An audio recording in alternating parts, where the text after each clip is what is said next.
No dia 20 de julho de 1969, a humanidade viveu um dos seus momentos mais significativos. Mais uma vez, o homem tiraria um ícone da sua lista de impossível e colocaria na lista do conseguimos. Se você já vivia no ano final da década de 60, com certeza você sabe exatamente o que estava fazendo às 20 horas e 17 minutos daquele domingo. E se você não faz ideia do que estamos falando, eu tenho a convicção que deixamos você curioso ou curiosa a ponto de acompanhar esse podcast. Eu sou a Gabriela. E eu sou o Rafael. Vem com a gente que está começando mais um do Artcast. Ignition sequence start. That's one small step for man. Essa série de podcast ela está sendo gravada em parceria com os alunos, inclusive nós, que participamos do programa Residência Pedagógica aqui do Instituto Federal de Santa Catarina, o IFSC de Jaraguá do Sul. O objetivo dessa conversa é fazer a ciência acessível para todos os níveis da sociedade, mais precisamente aqui, a astronomia, com uma linguagem simples, clara e objetiva. Então compartilha muito com todo mundo que hoje nós vamos falar sobre como o homem chegou à Lua na missão Apollo 11.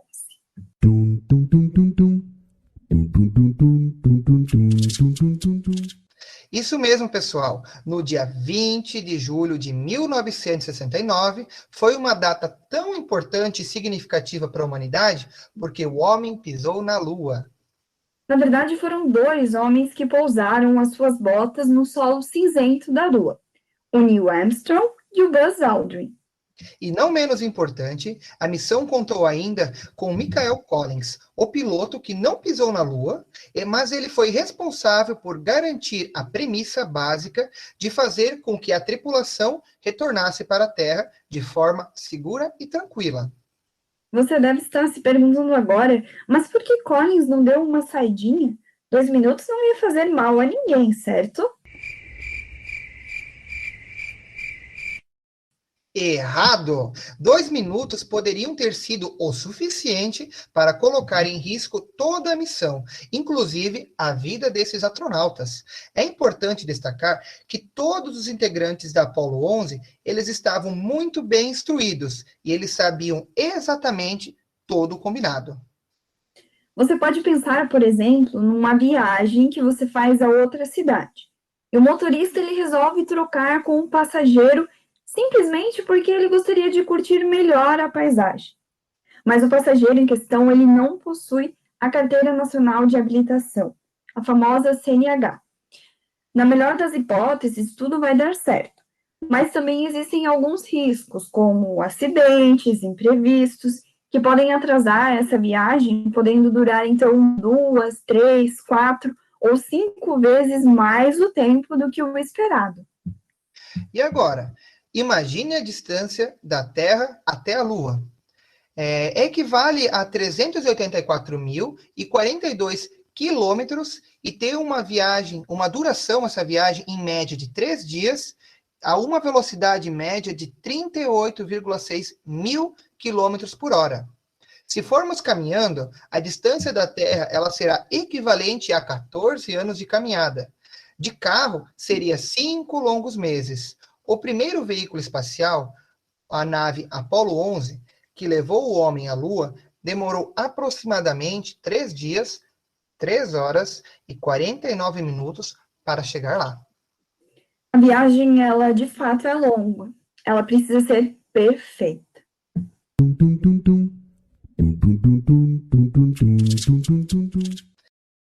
Diferente das composições musicais que normalmente surgem de forma espontânea, de uma simples conversa, a missão Apollo 11 foi pensada com uma série de interesses políticos, econômicos, sociais e científicos. O evento foi resultado dos esforços dos Estados Unidos para ganhar vantagem na corrida espacial contra a Rússia durante a Guerra Fria. Sim, precisamos voltar no tempo para entender como se deu o início à missão Apollo 11.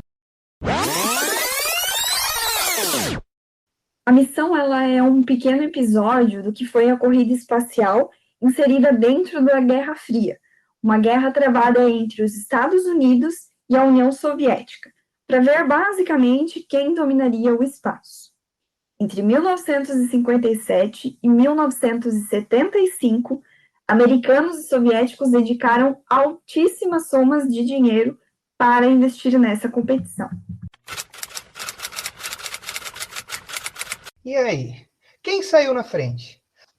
Os soviéticos, com o lançamento do primeiro satélite a orbitar a Terra, o Sputnik I, em enviar Gagarin a viajar pelo espaço. Você já deve imaginar que os Estados Unidos não deixou barato. Sua resposta ocorreu com o envio do satélite Explorer 1 e ainda criaram a NASA. E na sua opinião, quem estava liderando? Se você pensou na União Soviética, você está coberto de razão.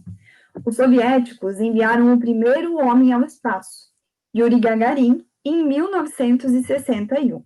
Alan Bartlett também foi ao espaço representando os Estados Unidos ainda naquele ano. Mas nós estamos falando de uma corrida. Então não importa quantas vezes os Estados Unidos conseguissem chegar ao espaço.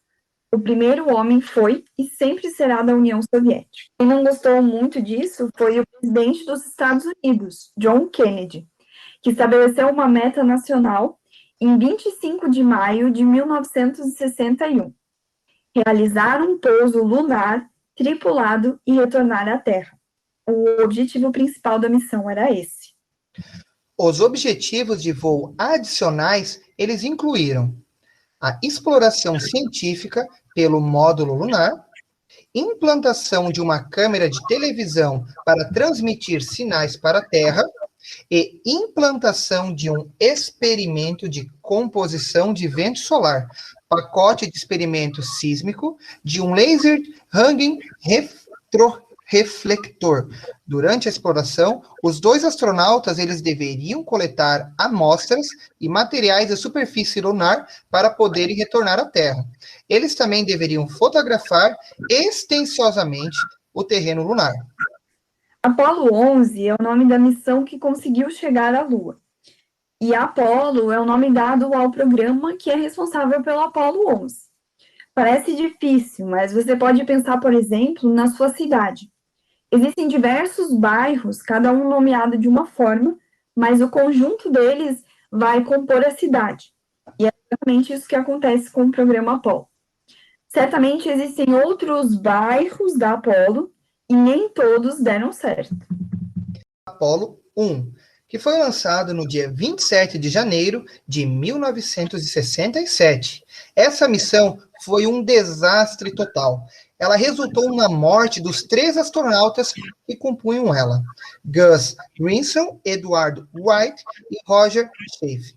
Esse acidente ele foi um resultado de uma falha elétrica que provocou um incêndio no interior da cápsula que estavam os 3 astronautas. Outras, no entanto, foram bem-sucedidas, como o Apollo 4 e 5.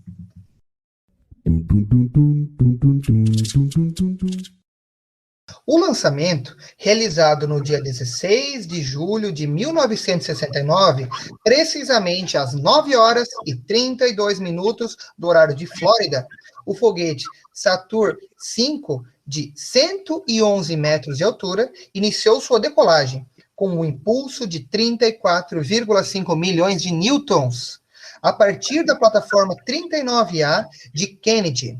Apenas 11 minutos e 39 segundos depois, a nave, após se desfazer de 2 módulos, conseguiu atingir a órbita terrestre, alcançando uma velocidade de 28 mil quilômetros por hora. A espaçonave Apollo 11 entrou na órbita da Lua às 17 horas e 21 minutos, e após 30 órbitas completas, os astronautas puderam avistar o seu local de pouso, o Mar da Tranquilidade, que é uma região da Lua conhecida pelo seu relevo relativamente plano e pouco irregular. Assim que pousaram, os astronautas estabeleceram contato com Houston. A Águia pousou. Após algumas preparações, os astronautas vestiram seus trajes e saíram do módulo lunar. Cerca de 6 horas após a alunizagem pousar a nave na Lua, foi nesse momento que Neil Armstrong pisou pela primeira vez sobre a superfície da Lua. Aposto que agora você lembrou da imagem de Armstrong fixando a bandeira dos Estados Unidos da América em solo lunar e citando a famosa frase do mesmo astronauta que marcou uma era: um pequeno passo para o homem, mas um grande salto para a humanidade. Um fato curioso também é que nós roubamos, no sentido literal, a nossa própria Lua. Os astronautas da missão Apollo 11 trouxeram de volta um total de 842 libras, em torno de 382 quilogramas de rochas lunares. O detalhe é que elas ainda estão sendo estudadas. O retorno ocorreu dentro do esperado, apesar de terem se atrasado apenas 36 minutos. O paraquedas do módulo de comando, ele foi acionado após uma viagem de volta que durou cerca de 195 horas, 18 minutos e 35 segundos. 36 minutos a mais do que o esperado. Após esse tempo, ameriçou pouso na água, o Oceano Pacífico e foi resgatado pelo porta-aviões estadunidense Hornet. Em decorrência das normas internacionais vigentes sobre a exposição extraterrestre, os 3 astronautas eles ficaram por um período de quarentena após a sua chegada na Terra, durante um período de 3 semanas.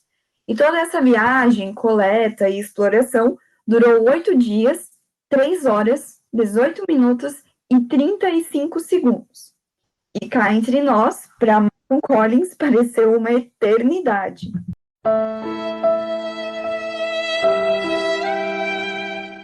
E por que a Apollo 11 foi tão importante? Acredito que você já pode responder essa pergunta melhor do que a gente. Porque foi a primeira vez que o homem desceu na Lua. Sim, o homem já havia passado ao seu redor, mas nunca havia pousado efetivamente em seu solo. É como se você passasse toda vez em frente a uma loja e nunca entrasse. Quando você, enfim, decidisse entrar, seria um fato tão inédito para você que as outras próximas vezes seriam apenas um fato comum. A gente falou aqui tanto da Lua e que 2 homens tiveram o privilégio de pisar lá, mas o que de fato é a nossa Lua? Não, gente, a Lua ela é o único satélite natural da Terra e ela é a 5ª maior lua do sistema solar.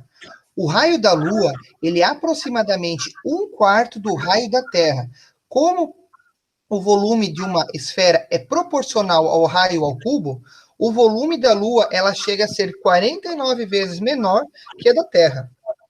Então, a Terra e a Lua, elas estão travadas por maré. Suas rotações, elas estão tão sincronizadas que vemos apenas um lado da Lua. A superfície lunar, ela é sólida e rochosa, com crateras e marcadas por impactos de asteroides, meteoritos e cometas. A atmosfera de lá também é muito fina, a gente chama ela de exosfera, e ela não é respirável. Esse é um dos motivos também pelo qual a gente não se muda para a Lua. A atmosfera de lá é muito fraca e também não tem água em estado líquido. Isso são algumas das características que fazem a Lua não poder suportar a vida como nós conhecemos. Eu vou deixar aqui um spoiler para vocês, que o do Artcast vai ter um episódio inteiro sobre a Lua, então fiquem ligados.